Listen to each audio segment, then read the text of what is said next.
Strong Com Podcast. Com, C-O-M, the root word for together or in common. And I like to explore the themes of how that root word plays into communication, like marketing, brand, but also interpersonal communication. Community building, it's kind of like the step two, bringing people together and helping people elevate and accomplish what they want to accomplish. And then how those two things, when you plus them together, build stronger company, whether that's the company that you're building, like a business, or the company that you keep, like a friend. Yeah. So, big one. Kaitlyn, how's your day going? It's going pretty good. Thank you so much for being here. Yeah, thanks for having me. It's you're a friend of the show. Yeah. Like you have to, you're a listener. Yeah. So thanks for listening. I have a lot of friends that have done the show. Yeah. So, yeah. Awesome. Well, I think we have a lot to cover, so let's just jump right in. But first, as we were like planning for this for this episode, chatting back and forth about what topics we might cover and that kind of thing, you had some ideas, which I'm always open to. And you were talking about how a lot of people have been asking you about generational change and how our generation interacts in the workforce and that kind of thing. So tell me a little bit about that first, because I just think it's like an interesting topic. So I guess what really, it was at top of mind, I guess, when we started talking about getting together to do this, because we at Heritage Land Bank, where I work, have been doing a lot of market research and who our customers are and our potential customers are. And we recently had a meeting with a group of people, and I asked the question of like, well, millennials in the room, like, how do we reach you guys? Like, we're a farm and ranch, funding bank, sort of. And how do we reach out to you people? Like, even if you didn't grow up in the country or whatever, if you don't necessarily fall right into our little bucket, like, how do we find you? And I had everybody but the millennials in the room turn around and look at me and tell me that we needed to invest in something having to do with VR glasses and something having to do with like TikTok and YouTube and all the middle school kids right now are doing this, and I just kind of looked at them and it's crazy because it sounds kind of outrageous for those of us who know who we are as millennials or like our age range, because like if you're a millennial, you're in the workforce by now. Like you're either still in school, or like you're already working, or you're like been working for 10 years and you have some kids, like all over the place, or in leadership positions, for sure. Yeah, absolutely. And so it's been really relevant lately to where people just really have no idea where the millennials are, and they think that we're all still a bunch of like high school kids. And I'm like, guys, we're your CPAs, like we're your doctors, like we're people that are literally making life happen around you, like we're the people that you're listening to. Like I think that goes into how millennial, the definition has been completely it has been beaten to death by blogs and articles and think pieces and stuff like that on the internet, to the point that millennial has become like a slang term for young people. Absolutely. And not an actual generational title. Yeah. And it's so funny to see that kind of stuff happen, because like if they bring up VR glasses and stuff that nobody on the planet about does. Middle school kids. Yeah. I'm like, oh my gosh. It's crazy. Like I have 4 older brothers, but one of my brothers that's 10 years older than me, so I'm 27, he just turned 37. We're both millennials, right? And he's been working forever and like works his butt off and like has some kids and like does a great job in the community, whatever. And I remember telling him that story like on the way back from out of town, wherever I was working, and he was like, have you ever put on a pair of VR glasses? I was like, actually no. He said, yeah, me neither, and neither have my kids. Like what, it was just kind of like, and these people, they were trying really hard to help, like they were, but they also weren't the people I was talking to, and it was obvious that they didn't, that wasn't what they did for a living, to reach out to millennials either. So I was like, no, you 30-year-old and you 32-year-old, you tell me how to reach out to you guys. Like, let's talk about it. What did they say? The one that was, I guess he was 37, was kind of like, well, I'm kind of on the higher end, so I'm kind of more person to person, if I meet you and I trust you and I like you, that kind of thing. And he's kind of like country centric, I guess. Like he kind of has the homegrown kind of like culture, I guess. And then the younger guy that was a 30-year-old attorney, I guess, out in Fort Worth. He was kind of like, well, if these people that are with these companies network within my network and I meet them and they're reputable for that reason, like, I'm more likely to engage with them in their company and be more interested. And I think that he said something about, being a part of his community is really what he was trying to say. And that makes a lot of sense. Like, you just have to get inside their bubble and, like, where they are and just catch someone's attention, and that's all you really gotta do. Yeah, you don't have to put on VR goggles and dance around on TikTok, I guess. Also, how are you gonna go find those people and slap goggles on them? Like, that's not easy either. I don't but it was just a really funny example that we hear a lot. And, like, for the Leadership Tyler program, the Catalyst 100 program they have, I sat on their little, it was like their, I forget, diversity day or something, and I was with Millennial, and, like, all these people were asking me questions about what it's like to be a millennial, and they kind of had similar views, like, how old are you guys? Like, you're too old to be a millennial. And I'm like, nah, I'm right here in the middle, like, right. But it's a funny stereotype that we've kind of hung on to for way too long. And it is funny how, like, every millennial is a token millennial that has to, like, speak for every other millennial for whatever reason, which is fine. I've been on panels before and things like that, and I don't mind doing it because it gives you the opportunity to kind of break the stigma, I guess. I don't know if stigma is the right word, but break the what people think, the inaccuracy, and that's why they're asking the question. So props to you, boomers, who are asking the questions. Thanks and trying to know. Okay, so that's a fun chat. I think it could be a whole nother podcast, but we got some C's to get into, and before we do that, you touched on your background and what you're doing now at marketing manager at Heritage Land Bank, but you are also a college graduate, journalism college graduate degree holder from SFA. And what else should people know about Kaitlyn Porterfield? Well, yes, I graduated from Stephen F. Austin in 2014. My major was journalism, which was not what I expected when I went in. I actually thought I was going to school for forensics, which, okay, creepy. But that didn't happen. My creative something came out much stronger than my really poor math and science skills, so we figured that out quick. But I majored in journalism, a minor in graphic design, which was a big driving force of me realizing that I liked the creative side of the world that I had no idea of before, I guess. Super into photography. That was another huge reason that I ended up going in that direction. I was really involved in the photography program in high school and had a really fantastic mentor that really was like, that this is your thing, right? Like, this is, and so found that, thankfully, and moved to Tyler in May of 2014 and found, like, what I at the time was my dream job, like, right out of college, exactly what I wanted to do.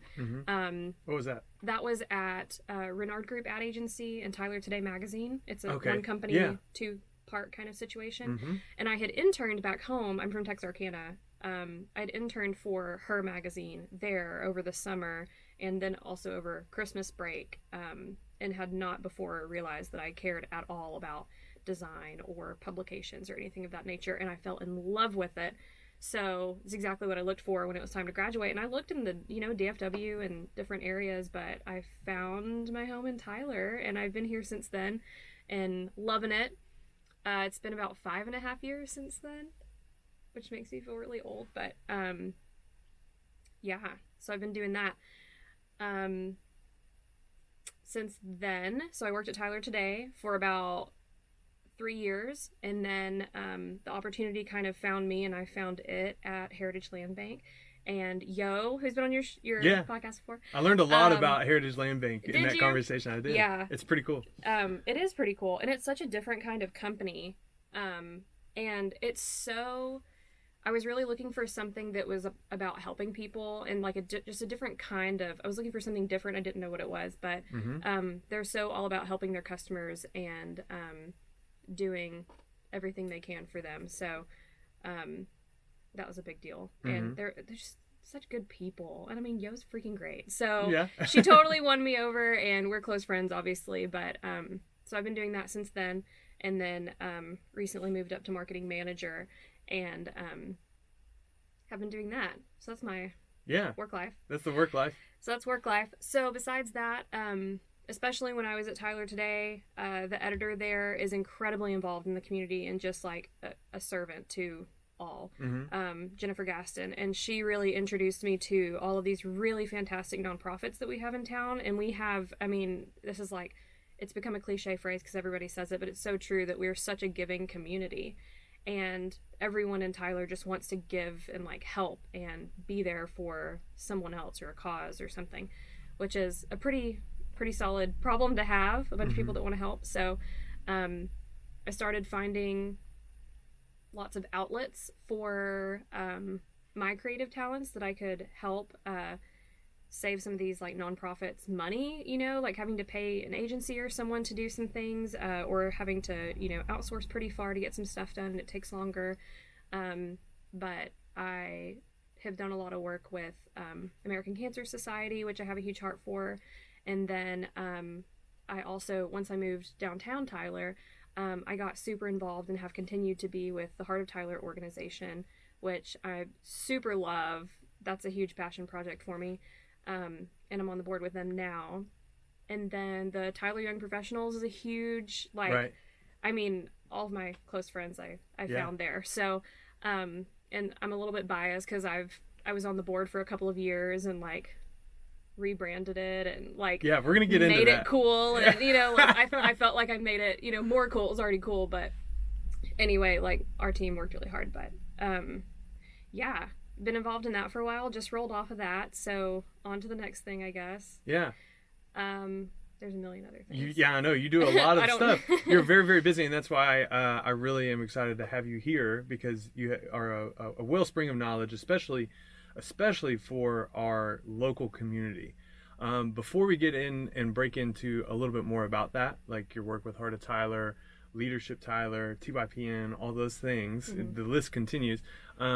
I want to back up a little bit and just we're going to get into communication and talk about something you said and realized when you're getting into marketing and your creative side. Because you highlighted something that I think is, you know, it's a truth about marketing, and something that I didn't realize until I started kind of doing it. And I was like, oh, this is what I like. Because as somebody who was a creative person growing up, I never knew I could do that really for business.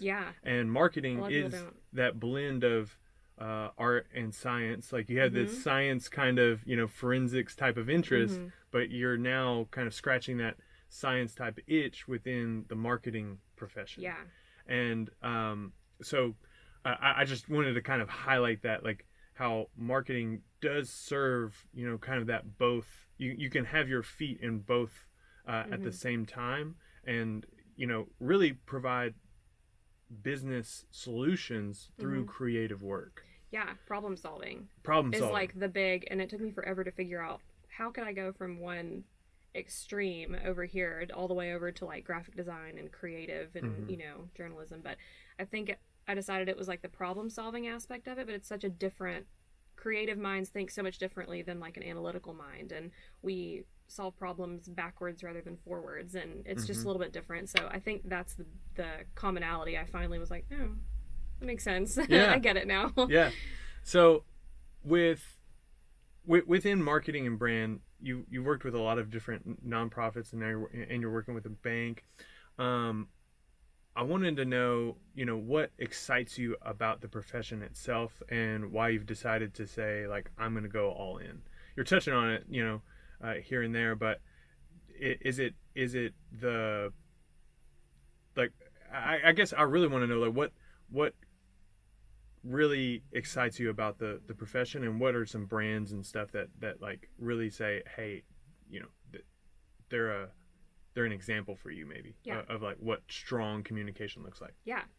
I think that I originally was super excited about the fact that, kind of like you said, creative people don't always realize that you can actually make a living out of being a creative person. And I got really excited about the aspect of that when I like find my first real job, you know, and started doing that. And then realizing that being well-rounded as far as like looking at like a resume or like your experience, I guess, like being well-rounded in the things that you can do and things that you can make a living doing, and like just adding more things to your toolbox, your wheelhouse, is super important. And so I think that's when I started realizing that I was solid, like creative, like I could design and I could do that. Did you ever consider yourself as an artist? Yeah. Even before you got into marketing? Yes. I think that before I even touched anything having to do with marketing, I still define myself, I guess, as a graphic designer. I think that's how my brain works, and every time I do any sort of project, that's what I go to. And like I don't lay out documents for work like in Word like I probably should, and my boss is like, Kaitlyn, but I do it in InDesign because that's how my brain works and that's how I function, and so I still define myself as an artist straight up. So but the marketing part of it, I realized that marketing can be a million different things, and especially if you're talking about it as a profession, like there can be 10 different marketers in the room and they do literally 10 completely different things. Very true. And the other ones don't know how to do the stuff the other ones are doing. Exactly. But they're all like great marketers, but just in their own little way. Right. Yeah, because if you asked me to open up InDesign right now, I would cry. Yeah, I mean, like, I wouldn't even know how to do half this stuff. Like, I walked in here and I was like, this is fancy. Like, what is all this? Like, This is a whole different kind of ball game. But I think that figuring out that I really needed to round out those skills, and that, like, solid, I can write, I can design, I can do all that kind of stuff, but I really don't know how to do all the market part of it, like who are these people, how do we find them, like how do we reach them, how do you make them care, that part of it. And especially like something that's becoming a lot more obvious in my current role also is like the emotional connection with people that are potential customers, and that's a huge emphasis that we're finding now that I love. And I'm like, oh my god, yeah, like let me figure out how to make these people care and how to make them understand that we care about what they're trying to do, and find that connection there. So it's, I guess the exciting part is there's so many different parts of it. There's so many different hidden aspects of marketing that you just kind of have to find it. And there's a lot of stuff that I'm really bad at, like the analytical side of it and the data side I am so awful at, but I'm really, I try hard to figure it out because it's all part of the science behind it. Exactly. And you need that to make the rest of it work. Yeah, well said. When I recently spoke to students at UT Tyler for the Career Success Conference, and I wanted to talk to marketers in the room, and I put marketing in the center, and then I started adding like things, aspects of it, of the profession: graphic design, photography, podcasting, social media, print, video. There's so many things that come off, and you start to realize like how important it is to really find yourself in one or two of those lanes, and help people with those specifics. But it's increasingly important to be aware of the others, and have be a little dangerous at at everything else. And it's a constant kind of juggling of all of it, because like I'm not a very good photographer, but I have to take photos at work, and like people trust you with that tool, and you're like, oh, you're good at photography, great, you must be awesome at social media and analytical research and demographics, that's all that kind of stuff. That's the dangerous part. It's like people think that you know how to do all the things because you know like 3 things, and you're like, I'm gonna figure it out. yeah. So to me that's a fun aspect of it. It's always fun to learn something more, and know where your strengths are. And to me I always try to be clear on like, hey, my expertise is X, Y, Z. Like I know podcasting, I know some social media stuff for sure. I'm not the best graphic designer, but I can finagle some things. You know what I mean? Make it work. Yeah, I can make it work. Right. Getting really into the weeds with communication and that kind of thing, I want to talk to you about content creation and content marketing itself. Do you find yourself in the content game right now? Like how do you think about content today in 2019 as we record this, but it'll be 2020 when this episode comes out. So like, what do you think about content creation and how it works for businesses and individuals today? I think that content is such a, I mean, obviously it's everything, it's all the things, but it's such a broad and ever-changing animal. I think that as far as companies are considered, I think that it's important for them to continue to, yes, look toward the future and always do something new and fresh and whatever, but at the same time, don't forget that there are certain truths with like whoever your customer base is or whoever your people are that are still going to ring true, like no matter what, because that's who your people are. As long as you know marketing, as long as you know who your audience is and you can just speak to the things that that is important to them. I'm doing a lot of content creation right now, just kind of as of recent, especially for heritage. I'm doing a lot of social media content creation right now, which is something I haven't done in a long time. But we're just kind of like we're reevaluating all the things that we're doing and seeing, like, we're kind of just testing things, I guess, here and there. But it's really interesting, the different items that the people that within our association are like, this is a great idea, and then you put it out there and maybe it's not quite as successful as you think it should be, and then I'll come up with some fluff item that's like, and forgive me, but like backstrap recipes or something like that, because I mean, like, we got a bunch of hunters, that are our customers, so and it like goes off the charts. Bananas, and it's like, oh, okay, well, we see what you people care about, but that's a fascinating thing. I love that. It's interesting. It's so strange and interesting, but I mean, I'm sure that everybody feels that same kind of like, what the heck with their content. And I mean, like, as a designer, half the time when I was working with the agency, I know that half the time if I gave them 3 things, they'd pick the one that I liked the least, and I'm like, well,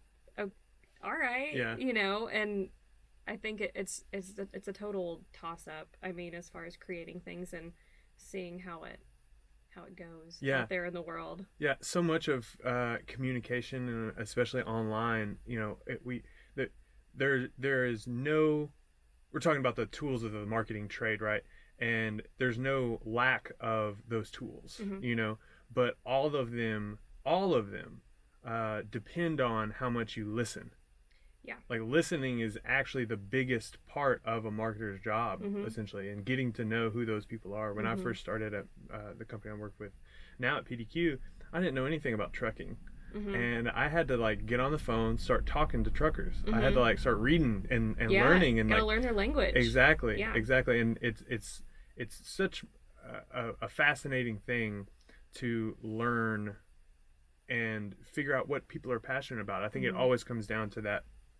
What are those core beliefs, those values, and obviously for farmers and ranchers that need lending, it's all about backstraps. So I mean, that's what's so funny is like, I know my brothers, whenever I was going from working at this agency and magazine, and I went to all of the super cool events that we have in Tyler that you have to get dressed up for, like dress in heels and every day for work, dress nice, because there's no telling where you're gonna go, where you're gonna have to be, and whatever. And then I started working at the land bank, which I adore, and it's been so much fun. But I mean, I wear jeans pretty often, like really often, and boots, and like just whatever is like semi-comfortable but also professional, so that I can go and do my job and go out to, we have branches out in super deep East Texas, and sometimes I remember like the first event that I went to was a ribbon cutting, and I wore a dress and heels, and our loan officer was like, how are you gonna get up in my truck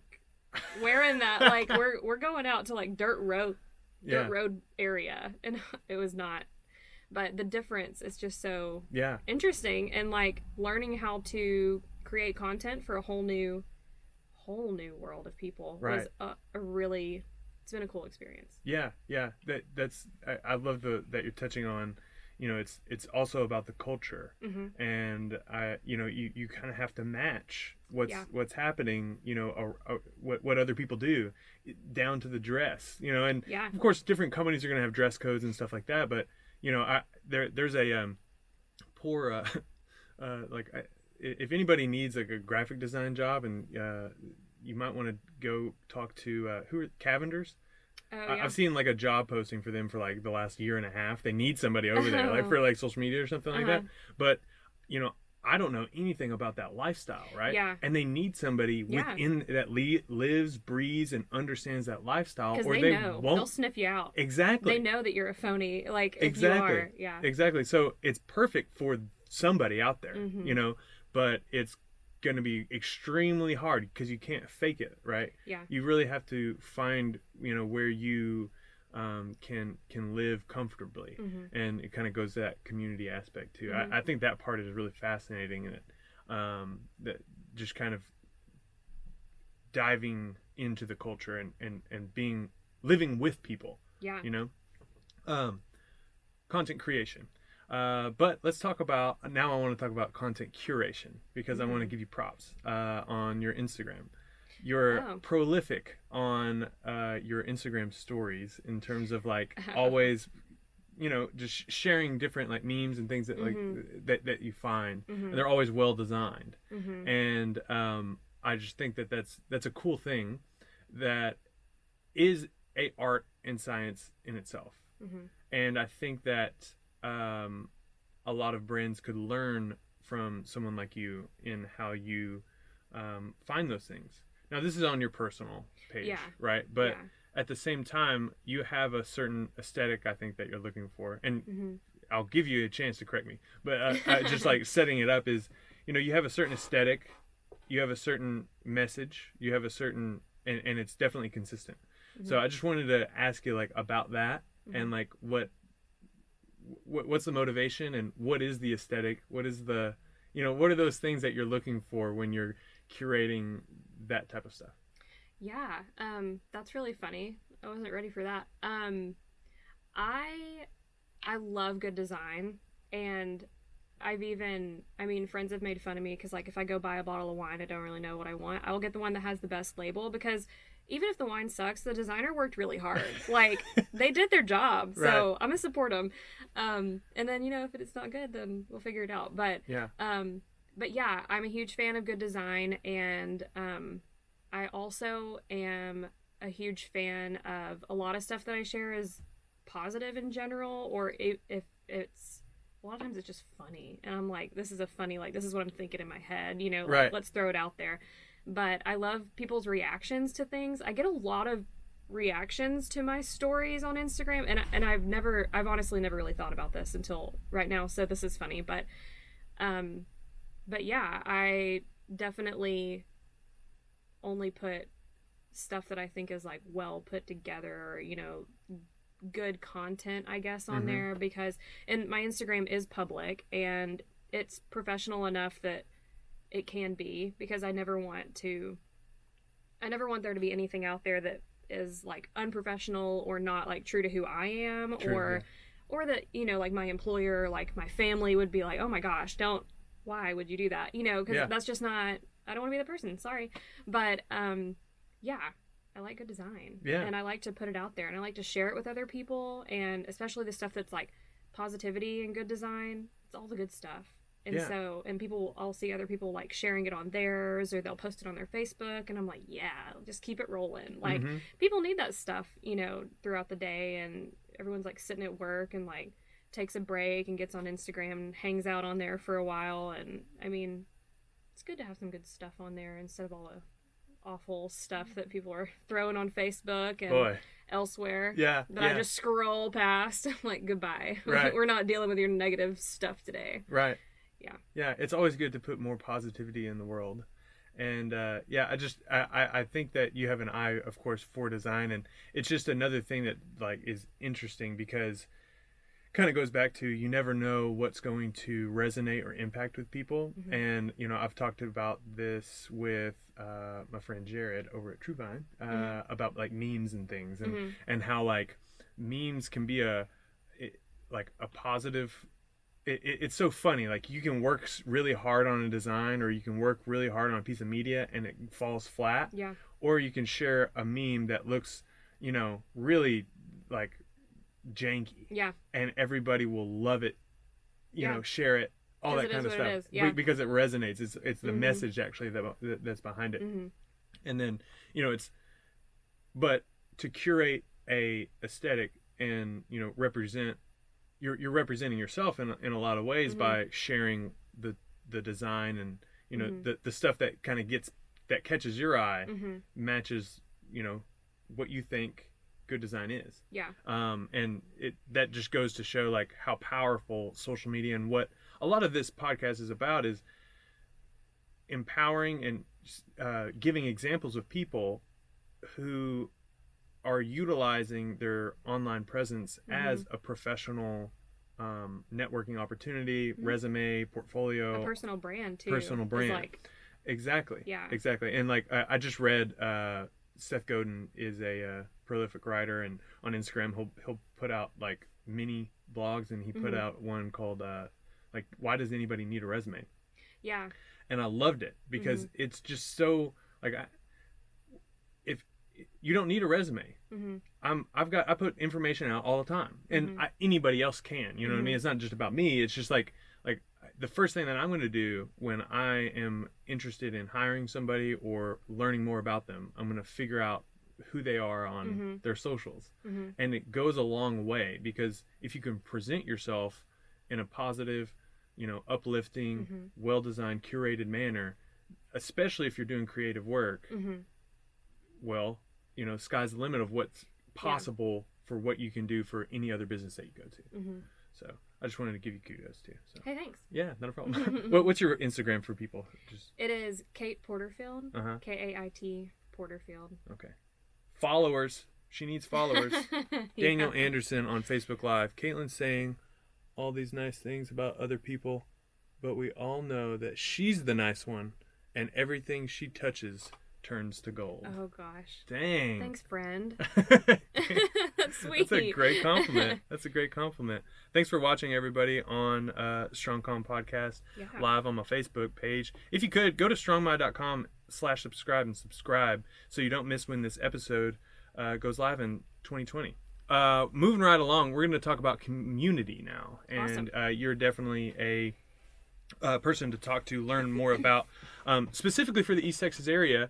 You're plugged in. You're plugged in, and you've only been here for like 5 years. Yeah. So a lot of people say that Tyler, and I didn't anticipate me asking this or bringing this up, but a lot of people view Tyler as a bubble that's really hard to pierce.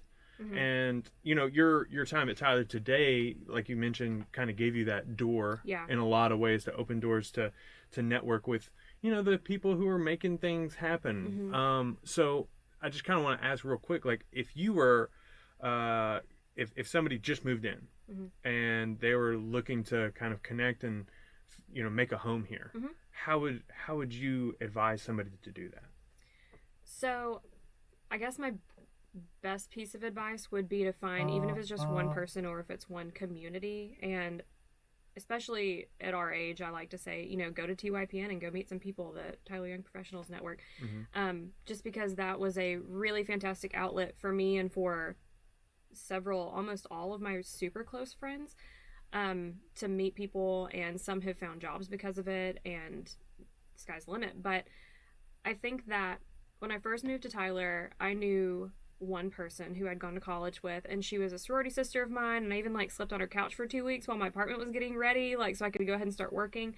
And she had a dinner with a bunch of people that she knew that were like new people who'd been here for a while, whatever, and we all met and we all became, you know, friends, and then some of us kind of like branched out. And I think that it can really truly start with like one person that you form a connection with and become friends with, and it can be that easy. I think that a lot of the people that I ended up meeting outside of like my TYPN, you know, lineage, I guess, came from that one friend that like was awesome and knew me and knew the kind of people that I would vibe with and introduce me to. But as far as like really piercing into the community, and I know so many people they want to get here and they want to get involved and they want to give back and be part of that part of the community, not just find some friends, like find some people to hang out with, but something to do and be a part of. A cause, maybe. Yeah, a cause, like a bigger thing.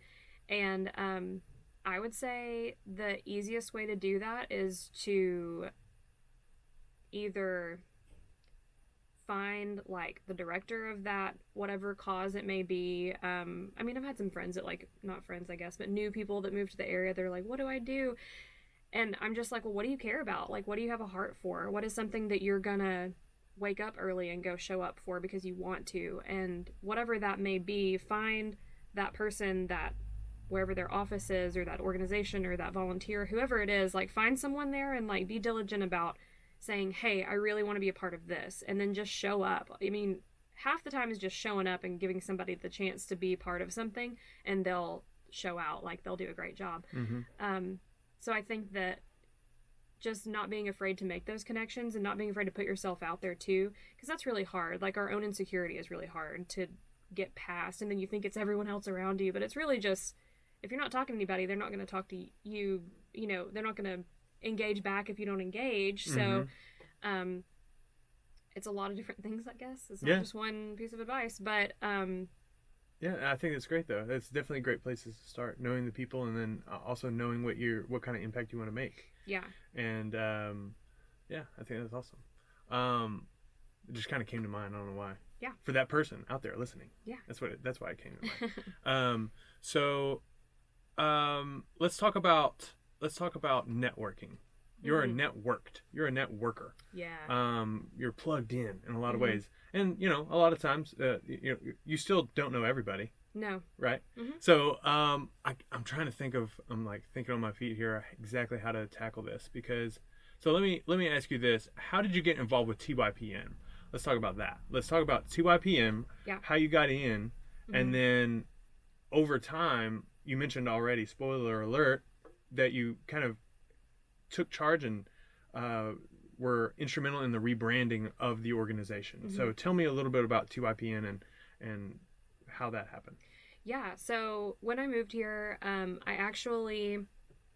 met another random friend when I was looking for apartments, and she doesn't live here anymore, but she was an engineer, and which is very different from me as a graphic designer being like, hi, I do art. Yeah. And she's like, I'm an engineer. But she, I guess, found TYPN on Facebook, so social media of some sort, which TYPN's always been solid about their social media, so like that's great. But she invited me to go to a luncheon with her, and this is right when I moved here, so 2014.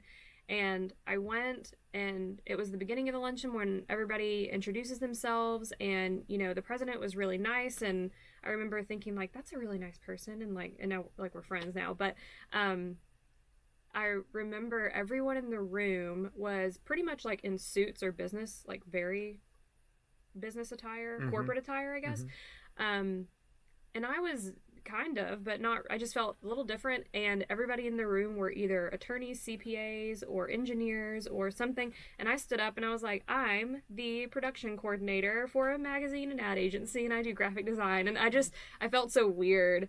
It was very different. So I didn't go back for just a little bit, but I met some more people, and again, like my friend that I had that introduced me to a bunch of other people, a couple of us wanted to try again, I guess. And I was like, I've only gone once. I felt kind of weird, but I was brand new, so let's try again. So we went back, and it had completely changed. And I think that it was the leadership of that person that was there at the time too, realized that we needed more diversity in the group in general, and there were all different kinds of career paths that were in the organization at that point. So at that point, and that was probably like a year later, I was like, okay, I'm here for it. Like, this is a really cool organization. They have a good mission.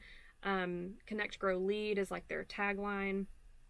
And I really appreciated the emphasis that they put on networking, but also not just like to make sales kind of networking, which can be misconstrued sometimes, but just getting to know people. And I think the thing that sold me, that someone said, and I've repeated since I've been involved, is getting to know people that are in the same stage of life that you are, which can be very hard to walk into a huge group of people, like anywhere, and pick out who's in the same stage of life that you are, and that they'll, I mean, how do you do that? Like, you can't. That's a hard first question. That's like, so what stage of life are you in?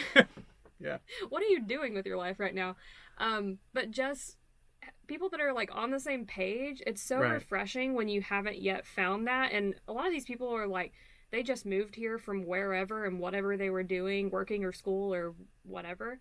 And they're looking for those people. And that's where I was. And then here we are. So yeah, got involved that way. I was on their marketing committee for a long time, and I had become friends with some of the people that were, you know, making their way through the board and like through the leadership structure there.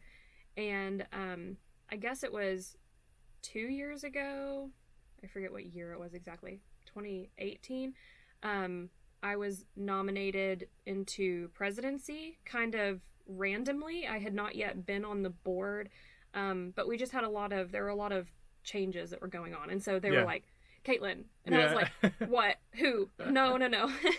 So I took it and I was like, let's do this. We pretty quickly expanded the board because we only had 3 people, and we changed it to a larger group of people to include the committee leaders because they had a big job too. And it's hard to vote on things with just 3 people. So we were like, we need more idea. We need more brains in the pot here. So we did that, and I kind of just walked into it as like, I've been on the marketing committee for a long time, but I've not been in leadership. So I walked into it very like, guys, whatever the group thinks we need to do, like whatever is the greater good for this organization and for whatever our mission is, like let's get it, like let's do it.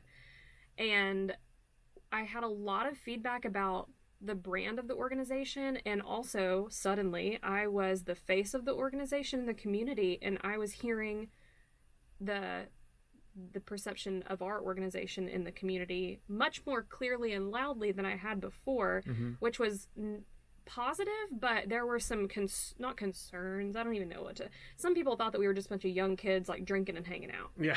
Which is like really frustrating because we're young professionals, like hello. Yeah. But and it wasn't true. I mean, it's just like it was there's hardworking people in TYPN. Yeah, sure. A ton of great people, and always have been. And it was just a matter of people not knowing, and you know, maybe not putting those things out there enough to show. We weren't showing off, maybe, I don't know. Yeah. Or maybe they just weren't looking closely enough. Yeah. So I talked a lot with our board and with like membership, and we talked about the importance of possibly rebranding, which was very scary, and I felt like I was gonna get my head chopped off, but I felt like it was the time to do it, and we'd been around for 10 years at that point, and it was generally positively received, the idea of it, and I was like, all right, well, I designed a logo for us 2 years ago just for funsies, so does anybody want to look at it and see what we think? And so we ended up rebranding at the beginning of that next year, and it went really well. And I think that we just kind of evolved from what we were before, and I think that it served the membership well for what we were at that time, because it was very different than what it was 10 years ago, and within that decade, I guess. So we kind of just played off we've been here for a decade, and we're gonna like get up with the new aged stuff. Right, I don't know, like we're gonna be new now. You know, you come to that point where it everybody kind of looks around and says, you know what, we need like fresh ideas, fresh blood, fresh excitement, that kind of thing, and break the mold that has kind of grown over time. Yeah. You know, so 10 years is definitely a time to do that. Yeah. Well, and the brand that we had, too. Yeah, I mean, we started in 06, 07, and so the brand that we had was very accurate, very good for the timeline that it was within, but it started to get really hard to design and to market using lime green and black. Like, it just didn't, that was what our colors were before. Yeah. Which is like vibrant and cool, and we're super cool in that timeline, but it just wasn't the thing anymore. And I think that, again, our group had evolved a lot and changed who we were, so it was kind of time, and I'm pretty proud of it. You should be. It's good.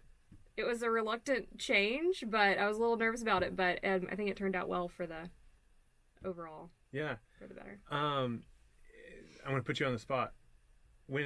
Because we've kind of talked about it, but think of the person that's listening that might be looking to rebrand, if it's personal or their small business, or maybe it's a client, a client, or maybe it's not them, it's a designer or a marketer that's working on a rebrand, what do you think 1 or 2 things, 3 things, 10 things, whatever, is important to consider in that time? If you were to give some practical kind of steps. Yeah. If it's a decision that's been made, like, we need a rebrand, this needs to happen, you know, for whatever reason, if that's the... Yeah. So get buy-in. Made. Yeah, like, make sure that it's a necessary thing. It's not just like a, we're tired of this kind of, because strong brands stay consistent, like, for a long time. Like, think of some of your favorite brands. Apple hasn't changed its logo. Has not changed. Coca-Cola. No. Microsoft. Yeah, for a long time. Long time. Like, and they may update a little bit here and there, but a strong brand doesn't need to rebrand. It doesn't need to. A rebrand really is for larger companies. I know sometimes, like, if they have new ownership and they need to, like, prove something to say, like, we're different now, that's a big reason to rebrand. If it's just a new decade and it's like, we need to get with the times kind of thing, like, that's a good reason for it. I'd say that having a good reason behind it, and then maybe even using, like, at January 1 is when we're going to do this. Like, don't just do it on a Tuesday in November because you want to. Like, I mean, I think that it's smart to use your time to your advantage, so it doesn't just look like a random choice that you made. And then also have everything that you might possibly need prepared before you flip the switch. Like, don't just change your logo and then start changing all your collateral, like all your colors and your material and your fonts, and, like, it can't just be a gradual progression. That's just really not the best way to do it, I would have to say. But definitely, like, be ready to flip a switch and, like, night and day you're a new brand, because otherwise it's going to look messy and it's going to look like you didn't quite prepare like you should have. Yeah, perfect. Those are great. That's great points of advice, because I think a lot of times it's tempting for when things aren't going swell and things are, you know, challenging and it's hard, that the rebrand might be the first thing to do. And that can be really dangerous, and I mean, it's a risk no matter what, essentially, but it has to be a measured risk and really understand the reason behind it, because otherwise it just causes more confusion. You get less buy-in than you get more, and it has to be like a real clear purpose, and then everything has to be very clearly communicated across like you said, all collateral. Otherwise it's not a brand, it's just kind of like ideas, you know. So those are great points of advice, kind of getting back into community, but at the same, you know what I mean, that's the magic of the show, right? It's like we go from community building to communication and how those interact. So a little bit of a wrapping up before we edge out of community. I have to ask the famous village question that is on every Strong Com podcast when I'm fortunate enough to have a guest. So the village question, Kaitlyn. Are you familiar with it? Yep. Okay, so you cheated. I prepared. You're right. Yeah. I cheated. Perfect. I cheated hard. Yeah. So like it's a not a secret, but it's a secret. The village question, for those that don't know, the village question goes like this. It is, pretend that you are putting together a village. You're going to start a village from scratch in the middle of somewhere.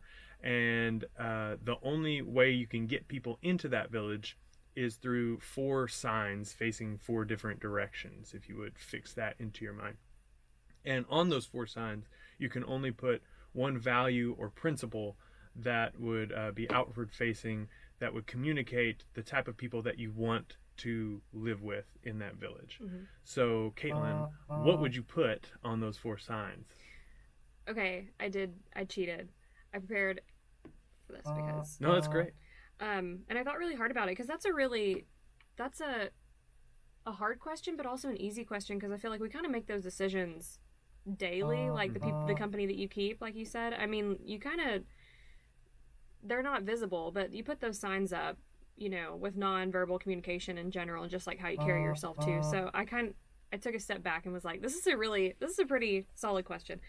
Okay, so my first one is inclusion, and I kind of toyed with what I would have like my first one to be, and I guess I picked inclusion especially because I would want my village, I would like to be an island. Can I be an island? Yes. Because I mean, if you don't play along, you get voted off the island. You can't vote someone out of village, really. But I would say inclusion, just because it's really important to have.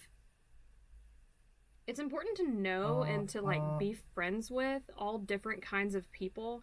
And I have everyone has their own views about like the company they keep and like who they're accepting of or whatever. But I love all people, and people are so cool and so different and strange. And it's not, you'd be taking something away from yourself if you're not investing in other people and like getting to know other people too. So just like inclusion in general would be like my first one. And then empowerment is my second one. I think that over the years I've realized how important it is for different people within like a company or a community, an organization, whatever it may be, to find their strengths, and for the leadership structure to find those person's strengths, and have them empower them to do that hard and like do what they can in that direction, because that's what they're good at. And then there's other people that are good at the other things. So I guess like empowering people to do their thing is a big deal. Love it. Respect is a huge one. I think that a lot of times people forget to put respect first as far as other people are considered. I don't really believe in the whole like you have to earn respect before you get it. Like everybody deserves respect right off the bat, unless you prove that you do not deserve it, in which case like you have to wrong me pretty hard in order to like not deserve some respect from me, and I'm never even going to be like awful toward anybody. But even still, I think that respect is something that has to be remembered and has to be, it's just appropriate for all the time.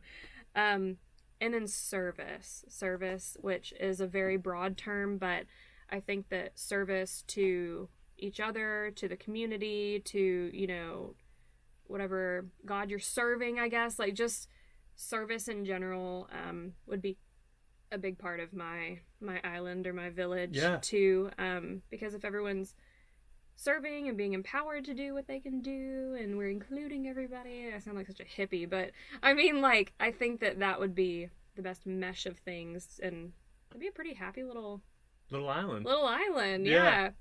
Awesome. Love it. Those are fantastic. I love this question. It's so fun. It's a fun one. It's so fun. Yeah. Every time is absolutely different.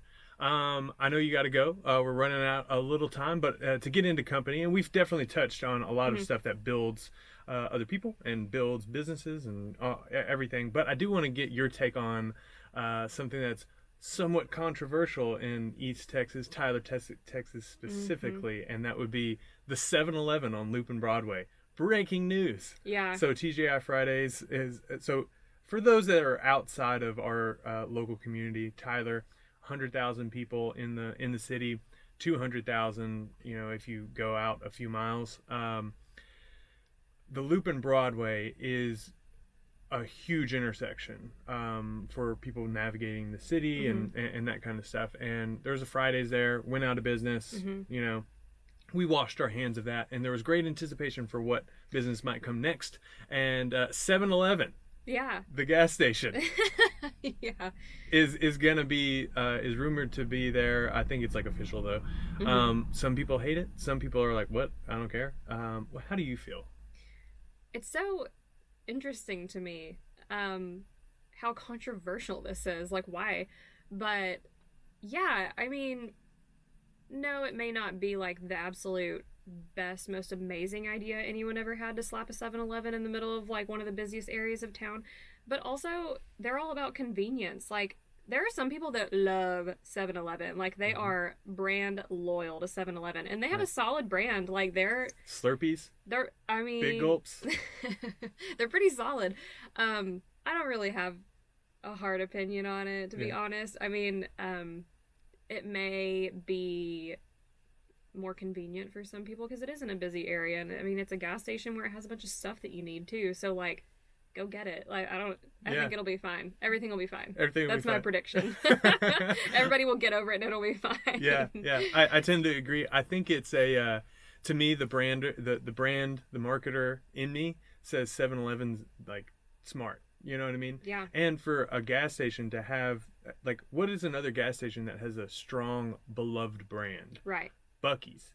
Yeah. Is really the only thing that I can really think of. Nobody really cares either way about anything else.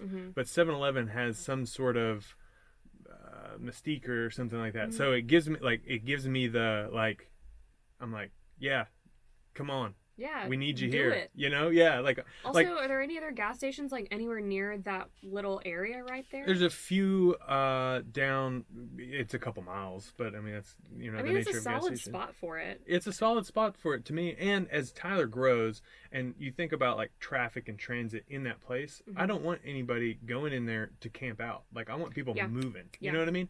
So I think of it in that way too. Of like as Tyler grows, it's okay to have that place there because it serves its own purpose in a busy intersection. A gas station belongs in busy intersections, right? And so like as much as I believe in local business and the power of like local shops and things like that, like I think that it's okay for a brand, a bigger brand, a bigger corporation to take foot, because it showcases that we can keep these type of places in business. So that's my take right now. But I just think it's just a funny thing. That is funny. Like, yes, there's been a lot of talk about it. Of course. There's much more important things to talk about, guys. Like there are bigger issues to advocate for. But all right, I'll go for it with the 7-Eleven. Right. Okay, Kaitlyn, thank you so much for joining me today. Anything you want to send off people with before we close out? Support your downtown. Support your local downtown. Downtown Tyler has a lot of really fun and amazing changes that are going to be coming soon. And if you follow our Downtown Tyler like Facebook, and if you pay attention to some of the stuff that's going on, it's going to be really exciting. So definitely like put your input in, and because they're listening, and this, I mean, there's only a certain amount of time that they listen to the community about what we want and what we think, and there's a lot of really cool stuff going on, so pay attention. There is a lot of very cool stuff going on for Downtown Tyler. Thank you so much. Yeah, thank you. Have a good day. Y'all have a good day. Yeah, we're gonna have a good day. Thank you for tuning in, Facebook Live audience. You guys rock. Talk to you soon. Like, share, subscribe.